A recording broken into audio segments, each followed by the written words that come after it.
이번 영상은 비문학 배경지식 공부 어떻게 해야 될 것인가. 관점을 조금 바꿔봤어요. 일단 비문학 배경지식의 목적을 먼저 생각을 해야 돼. 여러분 비문학 새로 나왔을 때 그거를 쉽게 대비할 수 있다가 원래 목적이죠. 굉장히 중요하죠. 그 다음에 그 논리를 잘 따라갈 수 있다. 그 다음에 거기 있는 개념을 먼저 알고 갈 수 있다. 그리고 나는 여기서 추가를 해서 이 사람의 논리력이나 지적 능력 자체를 올릴 수 있다. 독해력이라고 볼 수 있지. 여기에도 방점을 두고 싶어. 근데 여러분 절대 생각하지 말아야 하는 게 미리 알고 푼다. 절대 없다. 우리는 배경지식 공부를 해서 그걸 아는 상태에서 제대로 읽지도 않고 풀겠다. 이런 건 있지 않다라고 생각을 하셔야겠습니다. 이런 관점에서 어떻게 공부를 해야 될까 보겠습니다.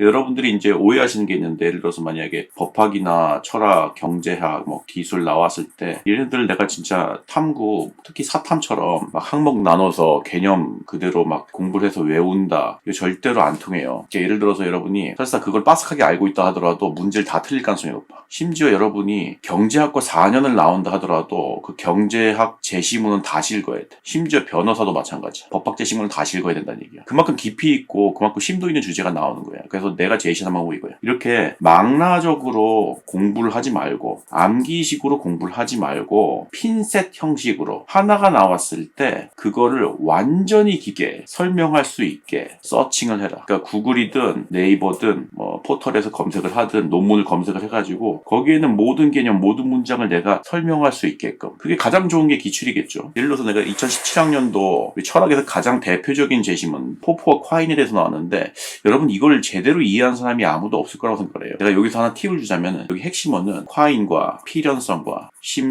신장이거든. 이거는 이제 인터넷 서칭을 엄청 하시고 그 중에서도 논문에 관련된 거, 논문 해설해 놓은 것도 많이 읽어보셔야 돼. 그렇게 해서 완전히 모든 문장, 모든 개념을 이해를 한다. 그렇게 해서 설명을 할 수 있겠다라는 순간이 되면 이제 놀라운 현상이 발생돼. 근데 되게 웃긴 게 뭐냐면 여러분이 비문학을 읽을 때 굉장히 어려운 지점이 뭐냐면은 그 많은 어휘들, 많은 텍스트들 중에서 도대체 내가 어디에 초점을 맞춰야 될까? 이게 어려워. 예를 들어서 철학이든 법학이든 그 학문에 관련된 깊은 이해를 하다 보면은 이 사람들이 어디에 초점을 두고 있구나를 쉽게 알 수 있어. 이게 첫 번째지. 그 다음 두 번째가 철학이든 법학이든 그 사람들이 논리를 전개해 나가는 방식이 묘하게 달라. 말로 하기 굉장히 어려운 거예요. 선생님이 이제 강의 때는 조금 설명을 해주긴 하는데 묘하게 다른 그 사람들의 논리 전개 방식. 사실은 철학 같은 경우나 법학 같은 경우는 굉장히 변태적으로 논리 전개가 나온다고. 오히려 과학하고 기술은 되게 쉽단 말이에요. 그래서 이 사람들은 어휘 하나하나에다가 진짜 변태적인 집착을 하는구나. 그 차이점에 대해서 변태적인 집착을 하고 지시어 하나에도 집착을 하는구나. 라는 걸 여러분이 이해를 할 수가 있어. 그 다음에 세 번째. 그 학문을 하는 사람들의 어휘 사용 방법이 달라. 엄청나게 다르다는 거예요. 그걸 이해를 할 수 있고. 그 다음에 이제 굉장히 중요한 게 네 번째가 독해력 자체가 올라가는 거예요. 내가 이거를 굉장히 주시하는 거예요. 여러분 한번 생각해 보신 적 있어요? 여러분 만약에 대학교 학부를 나와서 4년을 나와서 석사가 되고 박사가 되잖아. 근데 박사가 된 다음에 이제 교수님으로 임명이 돼요. 이 박사들이 되게 특이한 게 뭔지 알아요? 박사 논문을 쓰는데 굉장히 디테일한 어떤 한 지점에 대해서 박사 논문을 빠삭하게 써. 전체를 망라해서 쓰는 게 아니야. 그런데 이 사람한테 교수 지위를 부여하고 이 분야, 철학이든 경제학이든 이 분야에 대해서 빠삭하게 안다고 가정을 한 다음에 아이들을 교육에도, 학생들 교육에도 참여시키는 이유가 뭘까? 사실은 모든 학문은 어떤 하나를 완전히 알고 특정 부분을 완전히 이해하는 데서 그 이치가 터득되는 법이에요. 학부 때 모든 공부를 망라한다고 해서 이 사람이 하나도 아는 게 있는 게 아니고 박사 때 아주 깊은 지식을 정교하게 모든 부분을 다 파헤쳤을 때만 이 사람이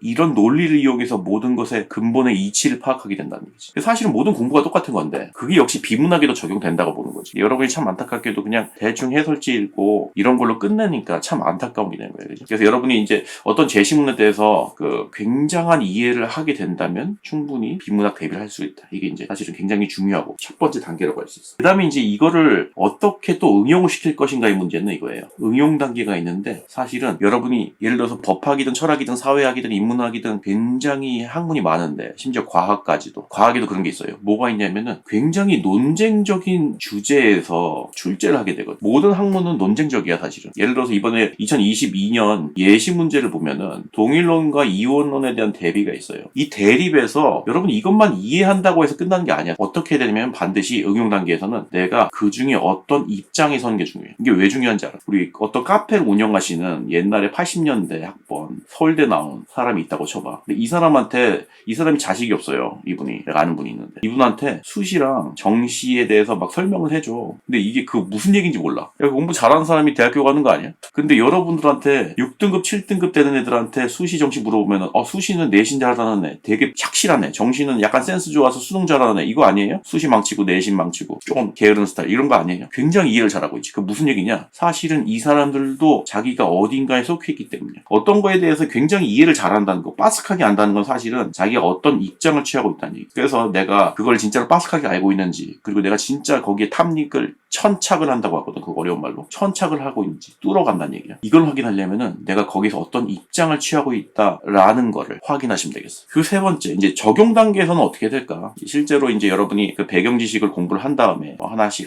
공부를 한 다음에 걔를 이제 실무라든지 아니면은 뭐 모의고사, 모평이라든지 수능에서 적용을 해야 될 때는 어떻게 될까? 이렇게 하셔야 돼. 내가 아까 처음에 설명했지. 암기된 상태, 이미 아는 상태로 절대 못 푼다. 어떻게 하시냐면 사실은 여러분 그렇게 빠삭하게 이해하더라도 사실은 허접해. 자기가 얼마나 허접하게 이해했는지를 깨달아가는 과정이야. 제시문에서 나왔어. 나는 분명히 철학이나 법학에 대해서, 법학의 사단법인에 대해서 어느 정도 이해를 했는데 이런 마음가짐 가지고 내가 얼마나 또 잘못 이해했는지 좀 보자. 이 사람이 또 새로운 걸 깨달으면 주겠지. 하고서 가다 보면 어마어마하게 이상한 지점이 있어. 이게 그 뜻이었구나. 야, 이런 지점이 있어 하면서 가는 거야. 그럼 굉장히 입체적으로 켜지고 굉장히 잘 된다. 그래서 나의 기본 편견, 기본 이해가 얼마나 틀렸는지를 확인하고 배워가는지로 적용을 마치면 되겠습니다. 이렇게 되면 보통 이제 선생님 생각으로는 의대를 갈 수 있을 정도의 급이. 나는 아무리 생각해도 그래. 그러니까 자기가 공부를 하는 데 있어서 나는 의대급이 아니야. 나는 그냥 노베에서 끝나. 이런 사람이 있는데 그렇다 하더라도 기본적인 공부 방법은 궁극적으로 어려운 것에 대한 이해가 들어가야 된다. 절대 얄팍하게 해가지고는 실력 상승이 있지도 않는다. 그렇게 생각합니다.